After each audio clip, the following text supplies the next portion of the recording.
Risk is constantly changing. Great thing about change is that, if you're prepared for change, that's always going to require some level of human interaction. To succeed and thrive at C-suite level, you need strategic clarity and operational excellence.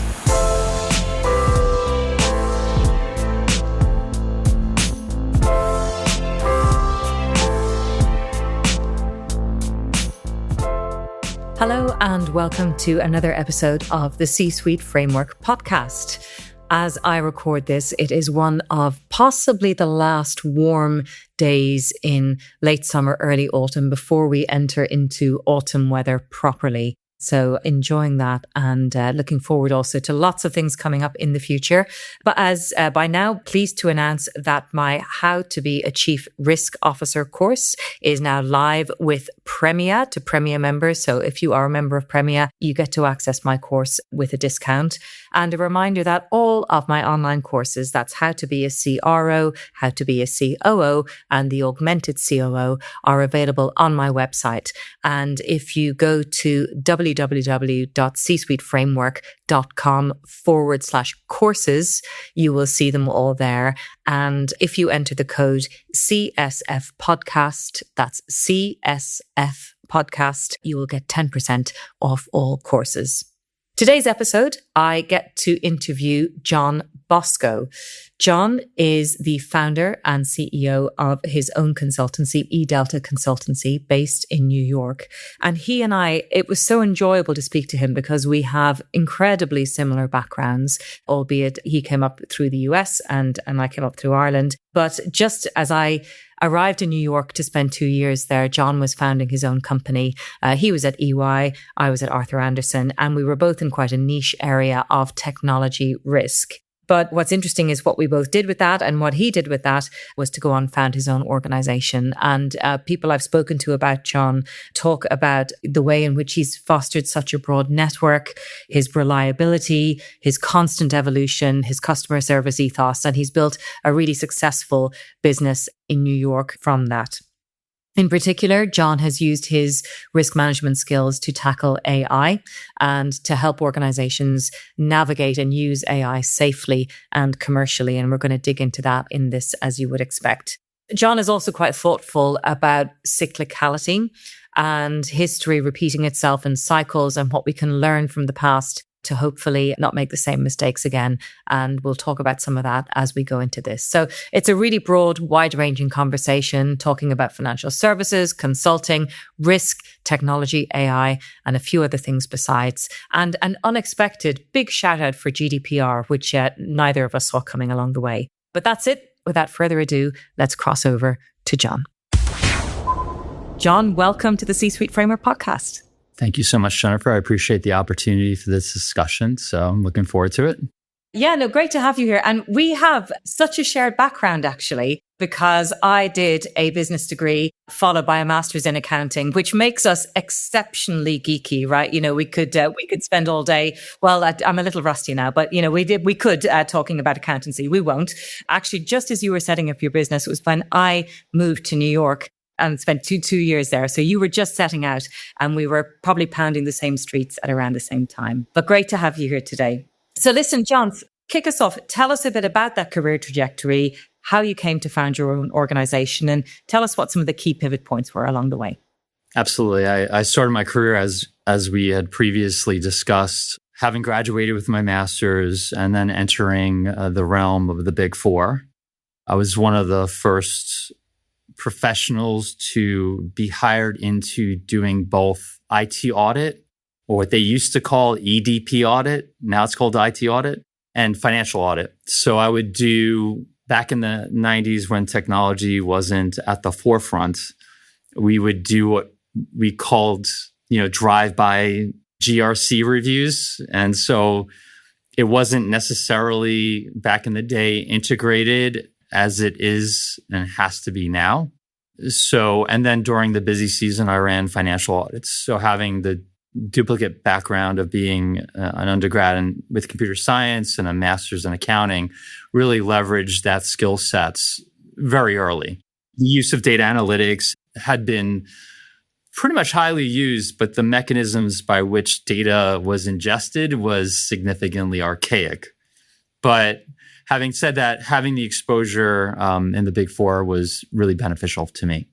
So the equivalent, again, the parallels are amazing, which is why it's great to talk to you. I was in Arthur Andersen in technology risk consulting, which was exactly that version of what we did. So we used to do like checks of mid-frame, like AS400 checks and Unix systems, and look at password controls and a bit of business continuity and all that kind of thing. And basically in support of the financial audit, wasn't it? And then sometimes where there was a particularly sort of complex financial model, we might sort of run independent techniques and verify some of the numbers. It was great. I loved it. I loved the confluence of the two things, which clearly you did as well.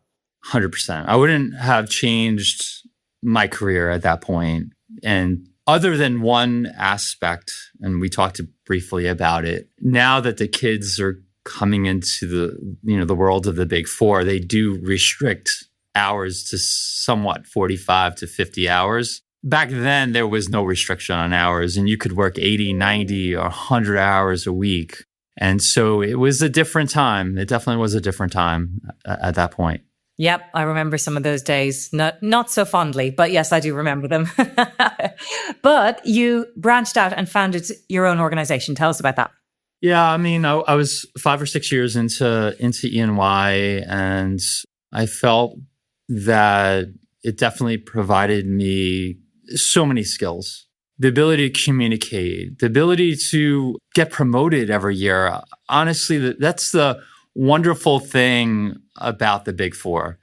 You come in and you're a staff person for a year and a half, and then you're a senior, and then you're a manager, and then you're a senior manager, all happening within 5 to 6 years. And even at the outset of that career, you're interacting with C-level people. You're a staff person interacting, being requested to talk to the company's controller, being requested to talk to the company's CFO. And that experience, having been there, was monumental in my ability to build the confidence that I could talk at any level in the organization, because I learned it very young.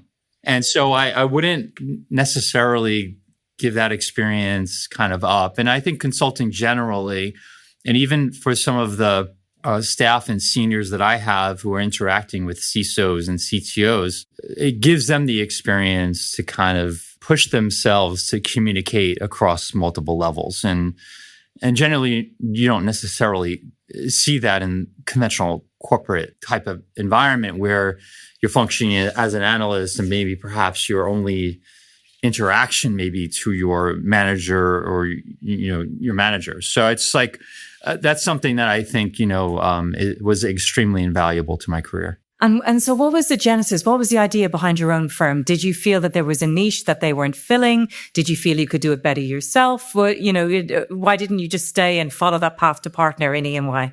Yeah, that's a very good question. I was extremely entrepreneurial person. In 5 or 6 years, having been in the Big Four, I gained a lot of confidence that I could start this company when I was 30, and from there, I literally started this company with 3 companies to start with. A little bit risk adverse. Didn't want to go in this with no potential clients. So I came in with 3 clients at that time. And I worked my way through, and in certain kinds of occasions, obviously, you're treated pretty similar as an employee, when you're a consulting coming in, and kind of assimilate into the culture of the company. And then you're just having to morph yourself into the cultures of multiple customers. And it's so challenging. It's so rewarding having to solve different problems, not the same problem every single day. And that was the excitement that I was striving for when I was in my 30s. The constant evolution of change, dealing with change, pushing myself and, to things that perhaps I would have never had the opportunity to do if I hadn't been in business myself. And it sounds like being something of a chameleon along the way as well, as you say, morphing and blending in and being productive. Well, 25 years passed and it must have gone okay, because E-Delta Consulting looks like it's doing very well indeed. How big are you now? Give us a sense of what you do. We have about 30 full-time employees. We're still a niche provider, half being technology, assurance, and advisory, the other half compliance, risk. So we have a very good GRC type practice that transcends IT into more operational and financial risk. So very highly concentrated in the financial services industry, going across banking, broker-dealer, asset managers, private equity, and venture capital to the extent to which they have portfolio companies that require GRC, have GRC needs. So certainly, we've expanded our services, not just to conventional IT and financial audit. And we're going to get onto some of those more interesting ones shortly, particularly AI, which is obviously the watchword on everyone's lips. And I guess, a lot of your work, as you say, is audit and assurance and so on. But are there any standout problems or challenges that you would say characterize clients who are coming to you at the moment? Like, what are people looking for? What are they grappling with? Well, they're certainly grappling with emerging technology and change. I think there is a significant appetite to leverage AI. Not to get into that a little earlier now, but I've challenged myself about a year, 2 years ago to immerse myself into AI and the risks that AI presents. That's what you term a chameleon. You have to recognize change and you have to be willing and able to conform or change or see what might be 12 to 18 months from now. In risk is constantly changing. It's constantly changing, evolving based on regulation. It's constantly changing based upon new technologies. You have to stay atop of it. And so I challenge myself every single day. It's so pretty funny. Over the last 2 years, I've challenged myself to become a DPO, a data privacy officer, and a virtual CISO for 2 companies. One is a global company, so it has some European reach. It has some US reach. Another is primarily here, but I've brought the blends of global requirements into these roles, and I've grown exponentially. And I always say this, there's always an opportunity for growth. There's always an opportunity to learn. And learning is 360. Learning means that these kids or these young people coming in, they offer a different perspective than someone perhaps, has a 30-year career. So I always listen and I learn from everybody. And I try to instill, at least in my people, the same type of thought process, like look at things. Everyone has something to contribute. Obviously, some people have more experience than others. And that's how I lead. I lead by example, but I also lead by listening and learning and looking for my team to be creative. That's always something I look for. And I know that, listen, not to plug you, but I have had the opportunity to look at all the books and the things that you teach emerging leaders into various roles, and I've had the opportunity to take a look at some of the critical requirements to be a COO or, a COO in light of AI, which I know you have that enhanced CIO update. You were right on. I took a look at every single component that I basically see in terms of my client list, and clearly it's overwhelming. One of the things functioning in this role, you have to be a chameleon. You have to deal with 10, 12, 16, as you put it, characteristics of a very good leader in a space. And I think there are certain aspects to risk and compliance that transcends roles. But having said that, having the how-tos, even if you're not a COO and a COO, but you aspire to be one, you got to start with these fundamental skill sets on which to build. So obviously, those things were extremely targeted, and that's a learning. It's a learning compartmentalization of things that you experience, but when you share it in kind of like a listed manner, it does help. I think what our training got us, not to paraphrase Liam Neeson, but I will anyway, was a unique set of skills. And, that ability to apply that critical thinking, to apply that way of thinking to, the challenges of the day, as you say. And so whether it's in my case, operations, risk, people, sustainability, AI, or, how you've evolved your offering over time. It's never really seen us wrong, has it? And I applaud your commitment to learning as well. My commitment, for what it's worth, I'm taking a course in geopolitics next month with Florida Atlantic University in Rain, because that was an element of my risk portfolio that I felt I needed to sharpen up. So amen to ongoing learning. 100%. I mean, I fortunately go into this New York City 4 days a week. So I give myself the 40 minutes on the way in and the 40 minutes on the way out as a learning experience, podcast listening, self-improvement. We all have the opportunity to kind of improve or be able to articulate or challenge. I always try to, one of the things that I try to do personally is do these podcasts, have the opportunity to present before a large group. See how you respond. Jen, you're an expert probably at this because you consistently do it, but not everyone has that opportunity. But I always strongly encourage challenging yourself, even if it's not necessarily as comfortable as it should be. But you have to remind yourself that you need to continuously challenge yourself. Or even at the end of the day, you know more than possibly what you think you might know, or how you package the things that you know in a meaningful way. Those are important attributes, I think, that have really pushed me through where I am today. Yep, getting your idea across and finding the most effective channel or channels in which to get your ideas across. Well, I'm going to ask you for some ideas. And one of the things that I wanted to ask you, because you see so much with your clients, right? And I wondered whether you feel that there's a risk that in general organizations are underestimating. So in other words, something that's out there that's looming that you think we should be worrying more about than we are. Conversely, maybe where we're gold plating something that we don't need to, where we're over engineering our response to something.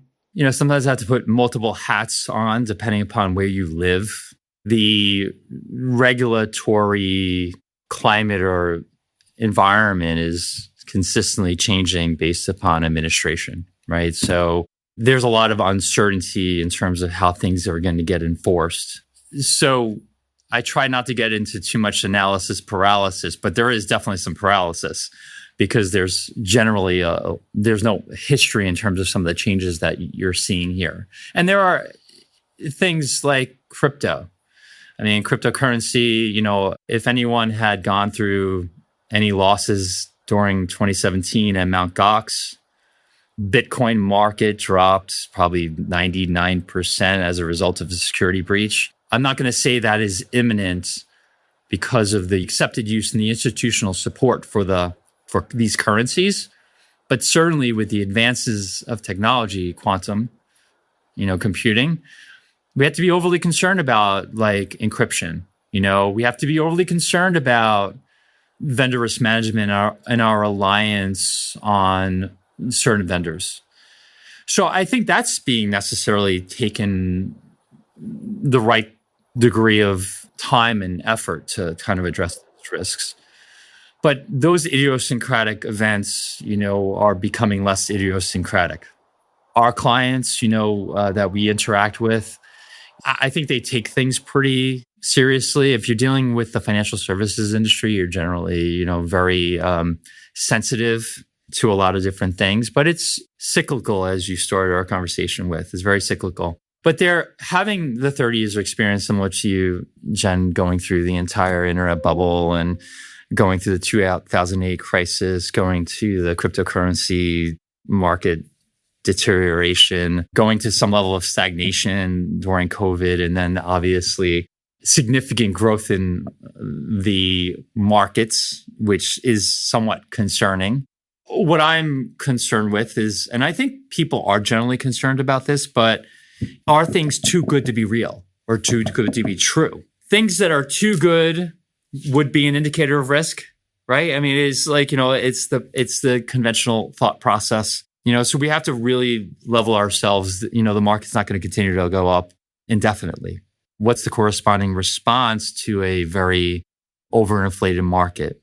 Is it continuing to pump the market up by reducing expenses, by increasing layoffs, to over-relying on technologies to replace perhaps the labor market? So all those various things, like are probably not necessarily overestimated, but perhaps maybe not at the forefront when you're trying to meet, some of these financial quarterly goals. Now, having said that, in the States, if you've heard Jennifer, there is a push to go from quarterly to semi-annual reporting. Ultimately, that might decrease transparency. It might decrease transparency, but it also might stabilize decision making. We're not just going to meet quarterly. So there's always a benefit and a risk, right? So there's always this yin and this yang between these types of decisions. So that's my view of the marketplace. And listen, all of these things go through your mind as a business owner, because you are trying to, as a business owner, as you like to coin, sustain your business, change your models where you need to, but also focus on your ability to operate and operationalize and become more efficient. So all those various things as a business owner is overwhelming, just like a COO or CRO or enhanced COO. Those are things that I see. This podcast is brought to you by the best-selling How to Be A range of books. These books, authored by me, Jennifer Geary, in collaboration with other seasoned experts, break down roles such as the COO, Chief Risk Officer, Chief People Officer, and Chief Sustainability Officer into their component parts. They explain the technical capabilities you need, but also how to operate at this level, preparing yourself, getting to know your peers, engaging with culture, strategy, building your team, and much more. Over 30,000 books have been sold, and the books have received overwhelmingly positive reviews. There's even a book about the role of AI called The Augmented COO. Check out the books, available on Amazon and Waterstones now. Such a lot to unpack there. And I'm actually not going to even try and unpack all of it, because we'd be here all day. But you want to kind of keep your podcast evergreen, so you don't usually date them. But I'm going to break that rule now and say this is being recorded in mid-September 2025. Let's see if Jon Bosco was right. But no, I share your sentiment, and we're kind of all looking at this market and this relentless march of the tech companies and so on, and going like, is this real? Is it going to keep going? And I'm trying to hold back on going straight into AI, but I will ask for some parting thoughts for you on that in a second. So much in that, but one of the things that you mentioned, and I've asked this question of other guests in the past, including people like Michael Rasmussen, big GRC guy and so on, but you provide services to companies in the US predominantly, I think, but also somewhat in Europe. What are the differences that you have noticed in terms of engaging with companies on the other side of the pond?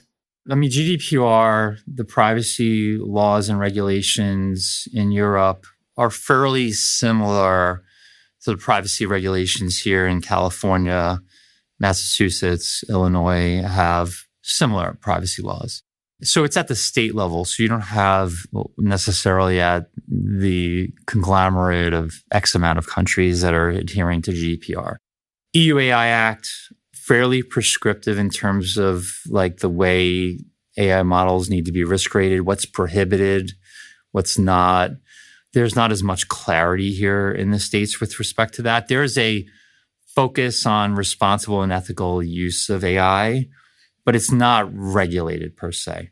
It's getting there. I think California has some laws that are, that have regulated AI. New York has a law. New York City has a law around job applicants, 144, where you need to constrain or demonstrate no bias in terms of hiring decisions. I think this is still, as you had termed, evergreen territory in terms of the way things are going to be regulated.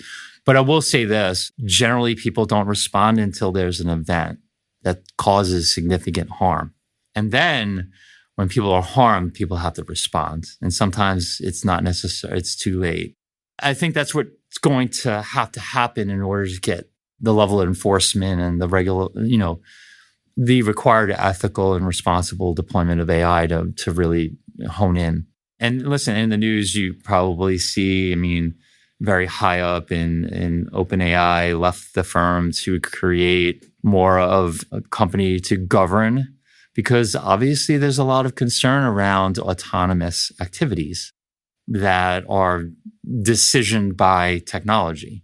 And so clearly that's something that needs to be honed in on. So that's something that I think businesses, to be honest with you here, particularly financial services industries, are taking this very slowly. Because in reality, AI in financial services is governed by SR 11.7, which is Model Risk Management Practices. So there's some banking regulatory requirements that would control some aspects of AI, such as credit decisioning, and credit decisioning is covered by consumer regulations here in the States.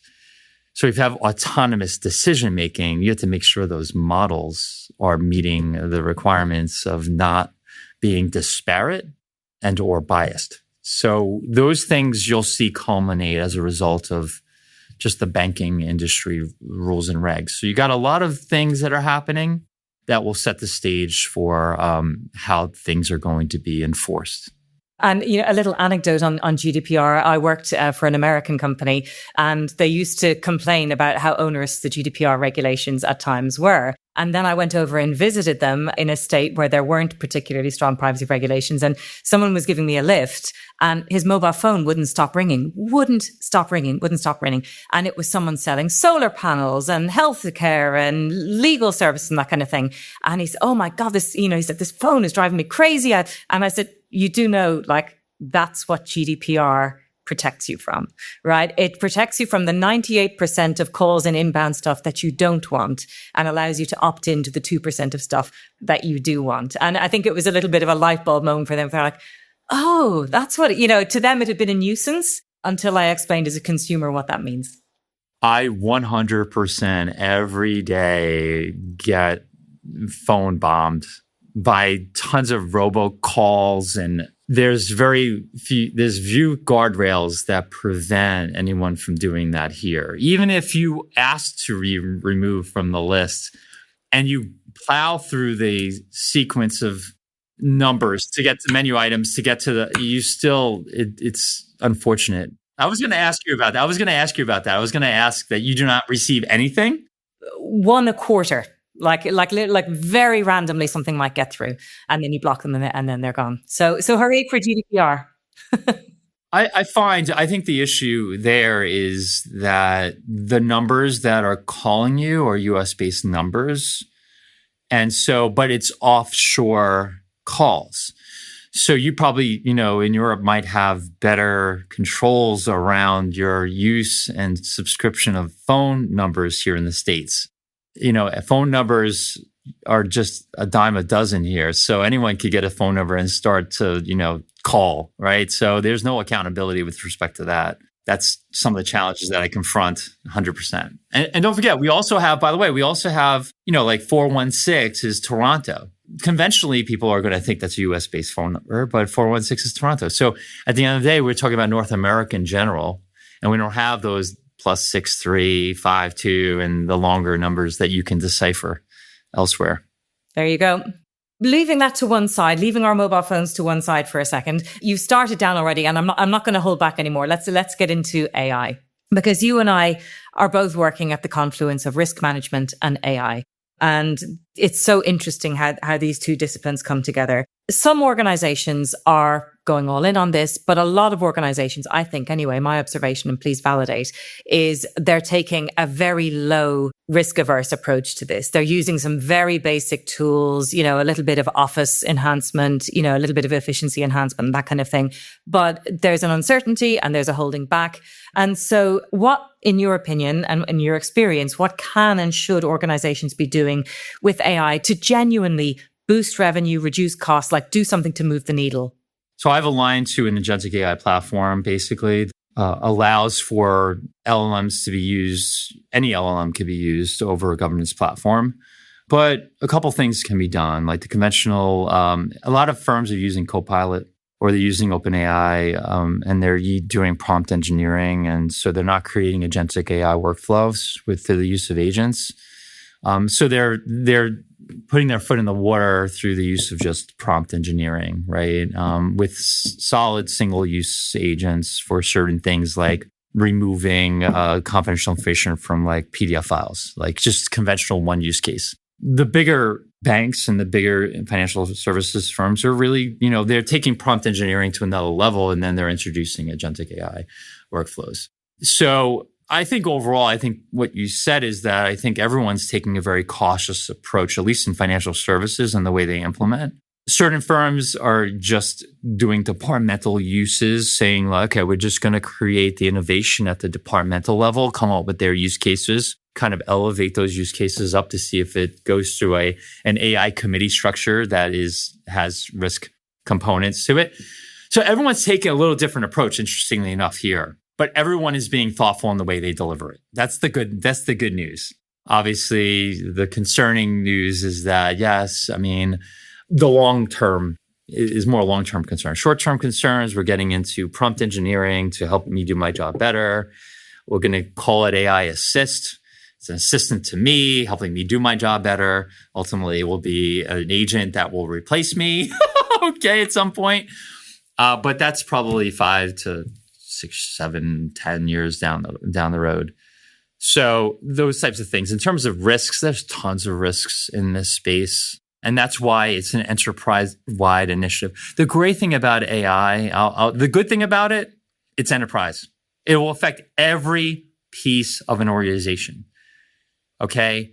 Unlike most solutions, which are very departmental or functional based, this is going to change the way everyone does work. That means you're going to get everyone involved in the mission of moving these companies forward. That includes your chief data officer, which we understand data is king, right? It includes your risk, all of your risk folks, your operational risk, your enterprise risk, your market risk, your credit risk, your liquidity risk. All of the various risk components are going to be incorporated within this because there's going to be opportunities to automate and analyze data. Privacy, security, and then just conventional business risk. So every risk paradigm is going to change a little bit based upon this technology. Yeah. And I think when I did my research for the augmented COO, I think with some of my conclusions were, yes, everybody's going to be affected. There were certain areas I thought where it really was remarkable. So if you look at like an area like legal discovery of documents, for example, you just, we're old enough to remember all the legal interns working every hour got sent, just, reading thousands and thousands of pages of document. That just gets obliterated, basically. Compliance 24/7 monitoring, so rather than auditing samples of trades or samples of customer interaction, you're going straight to 100% coverage. And, the AI is lifting out the cases for human interaction. So I think there's some areas like, I would say, legal, compliance, possibly finance, actually, the kind of financial accounting type space. To me, that stand out as being ones that are going to maybe transition faster. Would you agree with that? Yeah, as a matter of fact, we're developing a regulatory reporting use case where, it's very prescriptive. So it's line item by line item. Call reports for banks are line item by line item. So basically pulling that data from financial reports, from banking platforms, and then it's rule-based. Anything rule-based can be easily integrated into an agent. And then the human in the loop will be kind of determining, not necessarily doing the work per se, but looking at the end results of the work to look for deviations or explanations as to why one number may have gone up in a period, like interest income. Why did that go up? Did we change our product diversity? Do we change the composition of customers in these product diversities? So the way we do work is going to necessarily change. The rule-based stuff is going to basically be replaced for the most part. But the analysis, that's still going to require some level of human interaction. Are there any particularly commercial applications of AI that you're seeing getting early adoption? And I guess by commercial, what I mean is something that's either boosting revenue or reducing costs for organization. Yes, it'll make us all a bit more effective and so on, but anything that you're seeing that you're thinking, oh, that's like, there's gold in that, there's money in that application. Well, the leading AI use cases really is marketing. Marketing is probably leading the effort, being able to effectively reduce your marketing groups by effectuating an AI use cases that enable connection to your customers. So I think that is probably moving faster than others. So finance and accounting clearly are areas that I think will transcend definitely what you said earlier. Legal groups, looking at agreements, redacting agreements to a baseline, that's going to be replaced by AI. Anything that you have, what I term RAG, anything you have like a common body of knowledge that you want to compare to, that's an AI use case. But then there's other enterprise-wide things. We're talking about DORA, and we're talking about how do we handle private, personal information on PDF files. Well, that's just an internet agent that you upload your PDF file and it redacts it for you, and you get back a redaction agent. You get a redacted document. Those are common across departmental use cases. But then you're going to have like finance and accounting. You're going to have your legal group use cases, and fundamentally anything that's rule-based, you'll see move much quicker than the more risky areas like credit risk decisioning. Unless it's like SBA or small business lending, that's very rule-based, where you don't necessarily have to drive a credit analyst to evaluate certain components.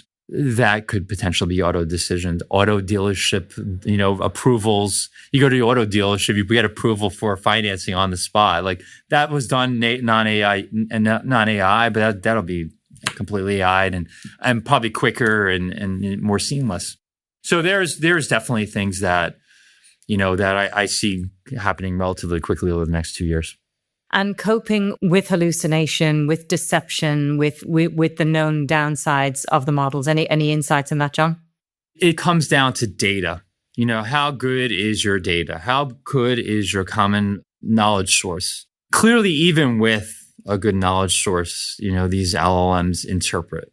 What I'm saying? There's going to be always things that might go awry.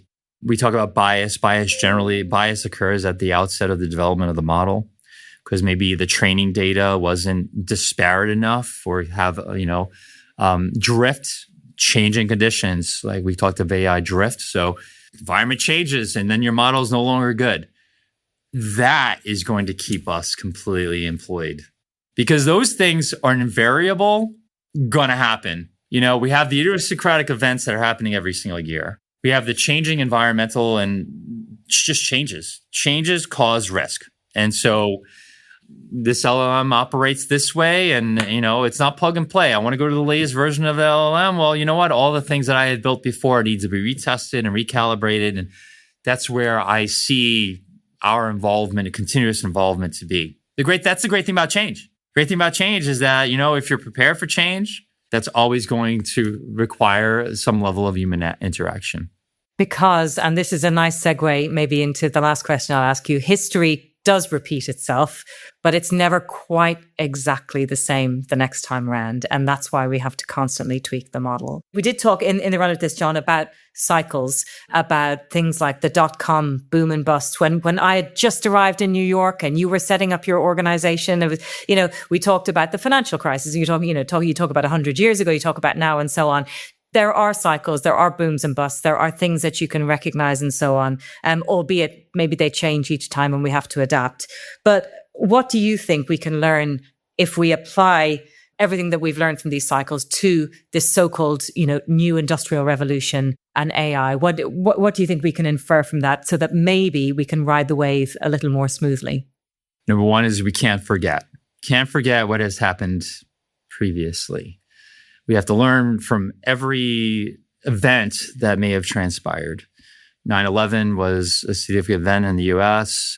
We learned about, and that was happening fairly close to Y2K.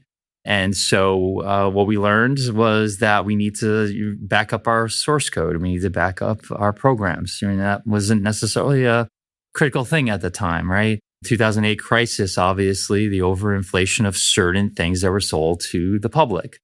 We learned from that. Dodd-Frank was the rules and regs that came in right after that to establish some better accountability of financial institutions to consumers. And so every event needs to trigger a reaction.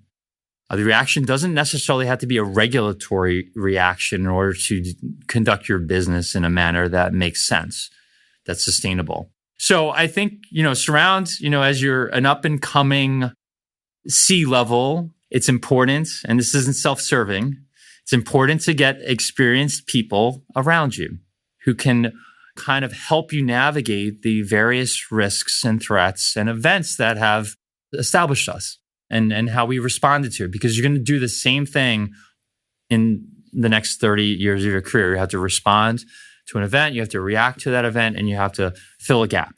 The gap was backing up source code or, once again, creating transparency. That was a regulatory component. That's kind of my thought process.